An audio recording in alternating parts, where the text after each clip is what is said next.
ഭാര്യ ഭർത്തൃ തങ്ങളുടെ ഐക്യം, വിവാഹം എന്നിവയ്ക്ക് ഫംഗ്ഷനിൽ പറയുന്ന ദിക്കെന്ന് പറയുന്നത് തെക്ക് പടിഞ്ഞാറ് എന്ന് പറയുന്ന സൗത്ത് വെസ്റ്റ് കോർണർ ആണ്, അതായത് കന്നിമൂല. ഈ വീടിനെ സംബന്ധിച്ചിടത്തോളം ഇവർക്ക് ഈ പടിഞ്ഞാറ് വശത്ത് ഒരു ബെഡ്റൂം ഉണ്ട്. ഇവിടെ ഈ പറയുന്ന കപ്പിൾസ് കിടക്കുകയാണെങ്കിൽ അവിടെ ഒരു കലഹത്തിന്റെയും അഭിപ്രായ വ്യത്യാസത്തിന്റെയും സാധ്യത ഉള്ള ഒരു വീടാണ്. ഒരുപാട് രക്ഷിതാക്കളുടെ ഒരു പ്രധാന പരാതിയാണ്, അല്ലെങ്കിൽ ഒരു വിഷമമാണ്, മക്കൾ തങ്ങളിൽ ഭയങ്കര അഭിപ്രായ വ്യത്യാസങ്ങളും അവരെപ്പോഴും വഴക്കാണ് എന്ന് പറയുന്ന ഒരുപാട് വീടുകളുണ്ട്. ഭാര്യ ഭർത്താക്കന്മാർ തങ്ങളുള്ള അഭിപ്രായ വ്യത്യാസങ്ങൾക്കും കലഹത്തിനും വാസ്തുവിൽ അല്ലെങ്കിൽ ഫംഗ്ഷുവിൽ എന്തെങ്കിലും കാരണങ്ങളുണ്ടോ, അതിനെന്തെങ്കിലും പരിഹാരമുണ്ടോ എന്നുള്ളതാണ് ഇന്ന് നമ്മൾ നോക്കുന്നത്. ഫംഗ്ഷു പ്രകാരം ഓരോ ദിക്കുകളും ഓരോ സൗഭാഗ്യങ്ങളായിട്ടാണ് കണക്കാക്കുന്നത്.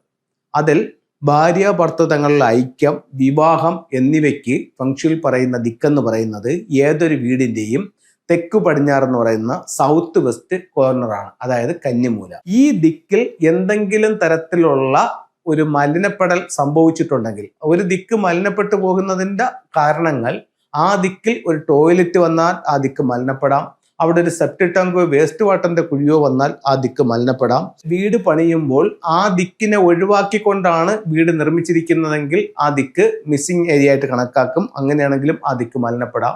ആ ദിക്കിൽ ഒരു ടോയ്ലറ്റ് വന്നിട്ടുണ്ടെങ്കിലും ആ ദിക്ക് മലിനപ്പെടാം.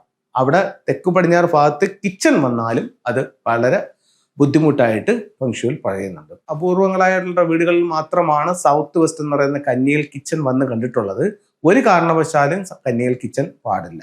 വീടിന്റെ തെക്ക് പടിഞ്ഞാറ് ഭാഗത്ത് ഈ പറയപ്പെടുന്ന രീതിയിലുള്ള മലിനപ്പെടൽ സംഭവിച്ചിട്ടുണ്ടെങ്കിൽ അവിടെ ഈ പറയുന്ന ദോഷം വരാനുള്ള സാധ്യത കൂടുതലാണ്. അപ്പോൾ തെക്ക് പടിഞ്ഞാറ് ഇത്തരത്തിലുള്ള ദോഷങ്ങൾ വന്നിട്ടുണ്ടെങ്കിൽ വീടിന്റെ പുറത്ത് സൗത്ത് വെസ്റ്റ് കോർണറിൽ 3 മണിക്കൂർ റെഡ് ലൈറ്റ് ഇടുന്നത് നല്ലൊരു റെമഡിയായി ചൈനീസ് വാസ്തുകലയായ ഫെങ്ഷുയിൽ കണക്കാക്കുന്നുണ്ട്. വീട് വെക്കുമ്പോൾ എപ്പോഴും ഇത്തരത്തിലുള്ള ദോഷങ്ങളെ ഒഴിവാക്കിക്കൊണ്ട് തന്നെ വീട് വെക്കണം. സംഭവിച്ചു പോയെങ്കിൽ നമുക്ക് മറ്റു നിവർത്തികൾ ഇല്ലെങ്കിൽ, സംഭവിച്ചു പോയെങ്കിലും ഒഴിവാക്കാൻ പറ്റുമെങ്കിൽ മാറ്റി പണിയുന്ന ഏറ്റവും നല്ലതായിരിക്കും. അതല്ല വേറെ നിവർത്തികളൊന്നും ഇല്ലെങ്കിൽ മാത്രം ഈ പരിഹാരങ്ങളിലേക്ക് പോകുന്നതായിരിക്കും നല്ലത്. ഈ പറയപ്പെടുന്ന ദോഷങ്ങളൊന്നും വീട്ടിലില്ല, പക്ഷേ ഇവർ തങ്ങളിൽ ഭയങ്കര അഭിപ്രായ വ്യത്യാസങ്ങളും കലഹത്തിനും സാധ്യത ഉണ്ട്, അല്ലെങ്കിൽ പല വീടുകളിലും ഡൈവേഴ്സും ഒക്കെ നടക്കുന്നുണ്ട്. അങ്ങനെയാണെങ്കിൽ അത് എന്തുകൊണ്ട് സംഭവിക്കാതെന്നുള്ള ഒരു കണക്ക് കൂടെ നമുക്ക് നോക്കാം. ചൈനീസ് വാസ്തുകലയായ ഫെങ്ഷുയിൽ പറയുന്നുണ്ട്, വീടിന്റെ ഫ്ലൈങ് സ്റ്റാർ എന്ന് പറയുന്നൊരു കണക്കുണ്ട്. അത് എല്ലാ വീടിനും എടുക്കാൻ പറ്റും. ലോകത്ത് എവിടെ വെച്ചിരിക്കുന്ന വീടിനും നമുക്കൊരു ഫ്ലൈങ് സ്റ്റാർ എടുക്കാൻ പറ്റും. അത് 1 മുറിയായാലും 9 മുറിയായാലുള്ള റൂമുകളായാലും നമുക്ക് അതിനകത്ത് എടുക്കാൻ പറ്റും. ആ ഫ്ലൈങ് സ്റ്റാർ അനുസരിച്ചിട്ട് ആ ഓരോ നക്ഷത്രങ്ങളുണ്ട്, 1 മുതൽ 9 നക്ഷത്രങ്ങളുണ്ട്. ഇതിൽ ഏറ്റവും മോശമായിട്ടുള്ള നക്ഷത്രങ്ങളും ഉണ്ട്, നല്ല നക്ഷത്രങ്ങളും ഉണ്ട്. അതിൽ സ്റ്റാർ 3 എന്ന് പറയുന്ന ഒരു നക്ഷത്രം കലഹത്തിന്റെ നക്ഷത്രമായിട്ടാണ്.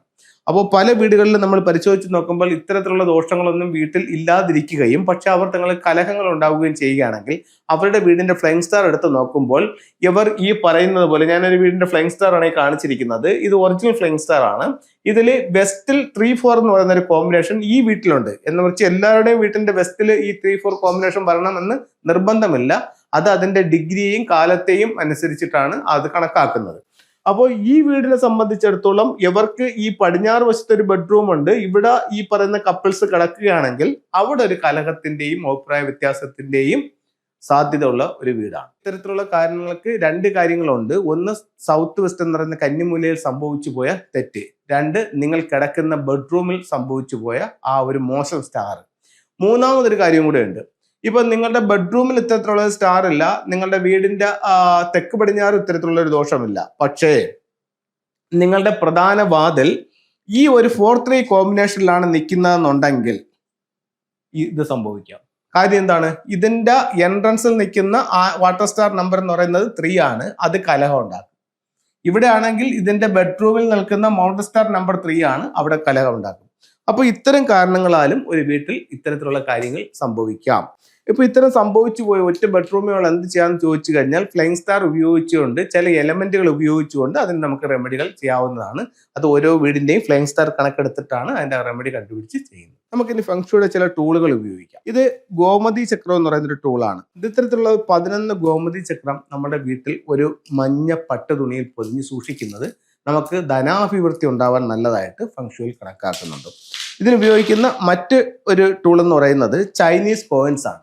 ഇതൊരു പെയറാണ്, ഒരു ജോഡി ഗോൾഡിന്റെയും കോപ്പറിന്റെയും കൂടെ ഒരു പെയറാണ്. ഇതും നമുക്ക് ക്യാഷ് ബോക്സിൽ വെക്കുന്നതും സുഗമമായ വെൽത്ത് നമ്മളിലേക്ക് വരുന്നതിന് നല്ലതാണ്. മറ്റേതെന്ന് പറയുന്നത് ഇത് സെറ്റിൽ എന്ന് പറയുന്ന സ്റ്റോൺസ് ആണ്. ഇതും വെൽത്തിനെ അട്രാക്ട് ചെയ്യുന്ന സാധനങ്ങളാണ്.